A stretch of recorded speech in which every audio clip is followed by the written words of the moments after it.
Thank you for the opportunity to present to you today. I apologize that I'm not available in person to do this presentation. But what I'd like to talk about is to look at ways in which disaster risk and recovery activities can profit from an understanding of disaster preparedness.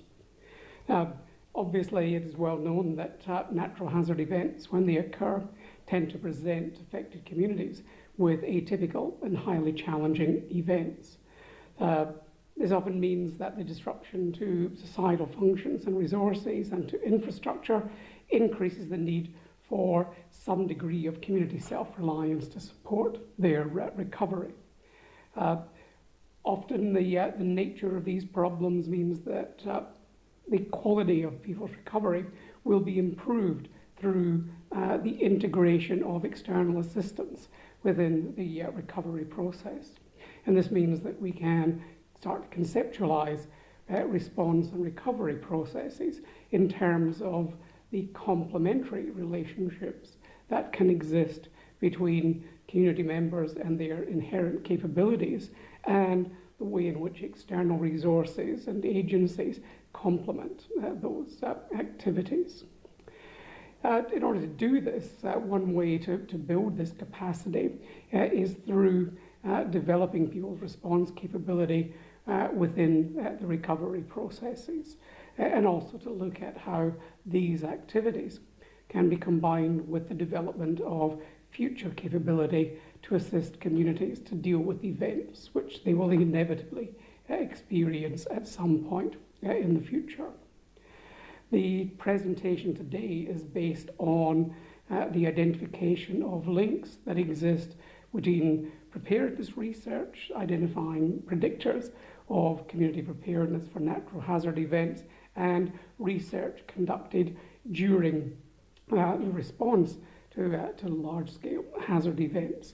And this work today will compare two countries, Taiwan and New Zealand. These two countries were initially selected because they fall at either ends of one of the more important sort of cultural dimensions of individualism and collectivism.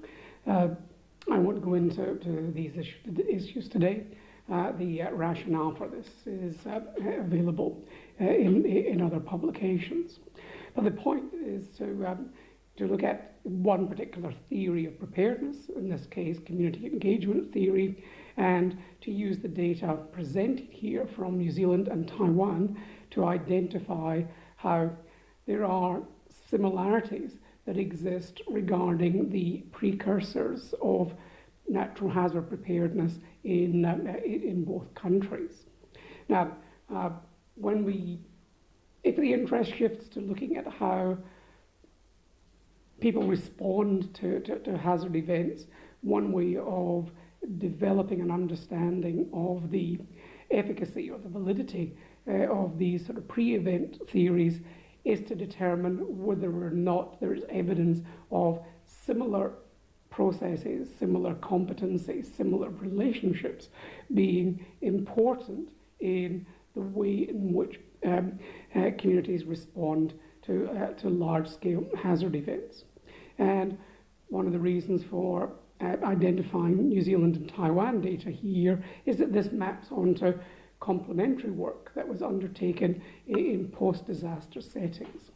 One following the New Zealand earthquake in Christchurch in 2011, and some other work based in Taiwan undertaken with my colleague Professor Zhang, who is in the audience.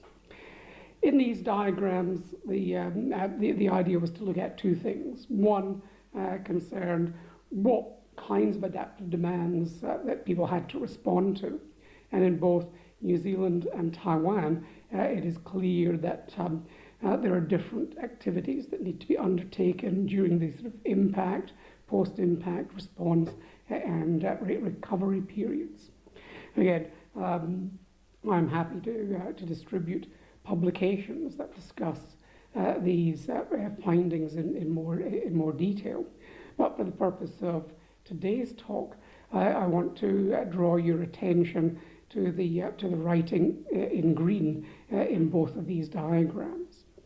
In both New Zealand and in Taiwan, the green text identifies similarities that exist between processes that interviews identified from people's accounts of what contributed towards their being able to respond and recover from these events, and the earlier analysis of community engagement theory. So factors such as active participation are seen as important in both locations. A degree of collective efficacy, the capacity of community members to collaborate and work together to deal with emergent events was identified as important in both locations. Similarly, empowerment and trust, both key factors in community engagement theory, emerged in interviews with disaster survivors as being important predictors of how they responded.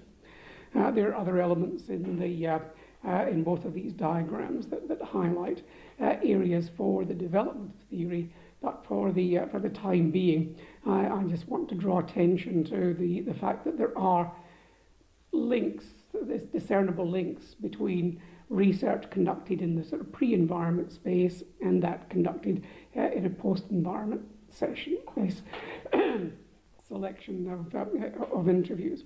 And this affords opportunities to begin to understand ways in which pre-event and post-event intervention might be integrated. Another important aspect that supports this activity comes from recent evidence regarding the effectiveness of community engagement theory as a predictor of community-based outcomes. The diagram on the screen summarizes the results of an evaluation study conducted over 2 years for forest fire preparedness in Australia. Forest fires or forest fire risk provides a good hazard context in which to evaluate the effectiveness of interventions. In Australia, as in many other countries, fire is a seasonal activity. It occurs every year, and it occurs every year in the same sort of broad geographical areas. So this meant it was possible to, first of all, identify particular kinds of intervention activities shown in green in terms of the stories of success, community-based forums, identifying community capabilities and so on, as well as being able to tailor activities to meet the unique needs of individual communities. So it was possible to identify, in this case, 12 communities. They were randomly sort of divided into those that received intervention designed to implement community engagement theory and those that did not receive that. And over a 2-year period where initial data was collected in 2014 prior to the 2014-15 fire season, and 2 years later at the end of 2015 at the start of the 2016 bushfire season, to identify that there were significant differences between the two communities. So it means that, or using this here to demonstrate that the theory, the community engagement theory, can translate into a number of practical strategies. And those practical strategies, given that the relationships between pre-event work and how people respond to hazard events exists, provides some sort of insights into the value of using this kind of strategic approach to develop interventions to assist community members. In order to do this, it means we need to shift the way in which we think about post-disaster intervention. And one such model is fairly common within sort of humanitarian aid circles, and it's called the LRRD model, which stands for Linking Recovery, Rehabilitation and Development. So So it's basically arguing is that the efforts that we put into recovery, into getting people back on their feet, as it were, can be complemented with work on how we develop people's capabilities to increase their capacities to deal with future events. Important elements in this model relate to the need to ensure that intervention is locally meaningful and sustainable, that it situates this work in ways that support the needs of individual communities and ensure that their members learn about their risk and what they can do. They can develop skills and so on that are all locally sort of development. And combining these elements together makes it important, or makes it possible to start to target the specific needs of the communities and to build on each community experience in ways that leads to future capacity development.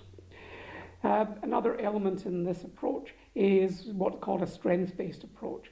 A strengths-based approach is one that assumes that survivors can manage their own recovery, that they are capable in at least some respects, but that they may benefit from more complementary activities that can help them facilitate their activities, that can mentor or train people, or in some cases where external resources and agencies may provide more sort of advocacy services. But the basic tenet of this approach is that all adaptation and learning is based upon existing activities that are possible, and that these learning activities are built within and that complement existing social, cultural and spiritual identities. So it works with to develop intrinsic socio-cultural capabilities rather than superimposing response and relief activities upon individuals. So this approach tends to help embed these activities within people's everyday life and to provide that, or to use that as a framework for more sustainable activities. Now, one thing that emerges from this is that it does not emerge from a risk management approach per se. Rather, it requires the addition of a stronger community development approach to disaster response and recovery. And in this regard, Tzichi Foundation and its volunteers are very well placed to start to develop this kind of activity in a post-disaster setting. Tzichi and its volunteers have extensive experience of disaster recovery, and they have access to a very large and effective pool of volunteers, both within Taiwan as well as internationally. Their volunteers, as a consequence of being embedded within local communities, tend to be involved in local activities. And that puts them in a very strong position to perform the kind of community development roles that would be required, not just in a post-disaster context, but also within the sort of pre-event environments that can help either maintain people's capability over time or develop that capability prior to the occurrence of a disaster. This makes it feasible to consider how Tzichi's disaster recovery work can be complemented with a more active role in pre-event community capacity building and in post-disaster capacity building within the context of their response and recovery work. Now, if we're going to implement such activities, it becomes important to ensure that we can assess the quality of the social aspects of the recovery that takes place. So activities like infrastructure recovery and rebuilding are fairly easy to measure in terms of the number of houses built, roads repaired, and so on. But what about the social context? Well, some existing work that's being undertaken with colleagues in Taiwan through Professor Zhang, Yalan Singh, and Ms. Liu are looking at how we can develop a measure of quality of life that can be used in order to assess how well communities affected by disaster are faring in the long term post-disaster. So as we develop these sort of capacity building processes, it becomes important to ensure that we have some way of systematically assessing how well they are recovering. So we can do that using this purpose-developed quality of life measure. So in these data, it's specifically developed for Taiwan, and other work is underway to increase its applicability in other countries. So that really covers the right-hand side of the diagram on the screen. But we can also use the other characteristics identified there in terms of empowerment, trust, place identity, place attachment, social support, and so on, as guides to how we can develop that sort of capability. So this model effectively provides some initial insights into how the process of capacity building and quality of life can be integrated within the recovery sort of context. So in this short presentation, so in conclusion, the links that can be identified between pre-event preparedness research and post-event recovery influences on the quality of recovery from disasters affords opportunity to capitalize on both pre-event and post-event work in order to develop conceptual frameworks that can be used to facilitate the development of quality of life in disaster survivors. Evidence that exists that shows how theory can be translated into practice and can provide an evidence-informed basis for adding to the tools that are available to response and humanitarian aid organizations to promote recovery. So thank you very much for the opportunity to present today. That final slide really just sort of summarizes what we've said in the previous one, that we can develop strategies that encompass a mix of information and resource provision, the development of community relations and competencies, increasing community empowerment and engagement, and also ensuring that people can build their understanding of their environmental relationships. So, again,